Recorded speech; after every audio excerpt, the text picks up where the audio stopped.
IBS পেশেন্টদের sufferings অনেক বেশি। আসলে আইবিএস পেশেন্টরা অনেকটা সময় বুঝেন না যে কোন ডক্টরের কাছে যাবেন, কিভাবে সাজেশন নেবেন, কিভাবে লাইফটাকে মেনটেন করবেন এবং আলটিমেটলি খুব ডিপ্রেসড হয়ে যান। এবং আমার কাছে এই ধরনের পেশেন্ট প্রতিনিয়ত প্রচুর আসছে। সো ইরিটেবল বাউল সিনড্রোম আমি অনেক ভিডিওস করেছি, আমার এই পেজে এগুলো আপনারা পেয়ে যাবেন। তবে আমি ছোট্ট করে বলতে চাই যে ইরিটেবল বাউল সিনড্রোম একটি অটোইমিউন ডিজিজ।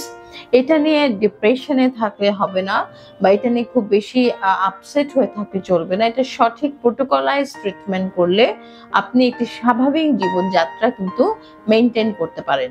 এই স্বাভাবিক জীবনযাত্রা মেনটেন করার জন্য সর্বপ্রথম আপনার জানতে হবে যে আসলে আপনার ইমিউন সিস্টেমটা কতটুকু স্ট্রং আছে, এবং ইমিউন সিস্টেম স্ট্রং থাকলেও আপনার কোন ধরনের ফুডে অ্যালার্জি আছে, আপনার ঘুমের কোনো সমস্যা আছে কিনা, আপনার ফ্যামিলি অথবা অফিসে কোনো স্ট্রেস আছে কিনা, এগুলো যদি থেকে থাকে এগুলোর প্রপার ম্যানেজমেন্ট করতে হবে।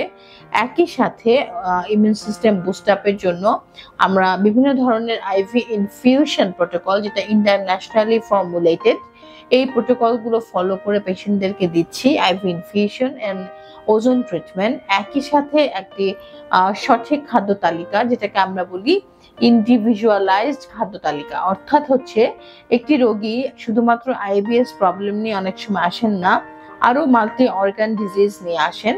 তো সেই ডিজিজগুলোকে মাথায় রেখে এবং আপনার আইবিএস প্রবলেমটাকে মাথায় রেখে এবং আপনার ল্যাবরেটরি টেস্টের রেজাল্টকে মাথায় রেখে তিনটাকে কম্বিনেশন করে একটা প্রপার ডায়েট প্ল্যান এবং lifestyle modification, immune system boost up, এই তিনটা জিনিস মেনে চললে আইবিএস রোগীরা কিন্তু একটি স্বাভাবিক জীবনযাপনে ফেরত আসতে পারেন। ধন্যবাদ।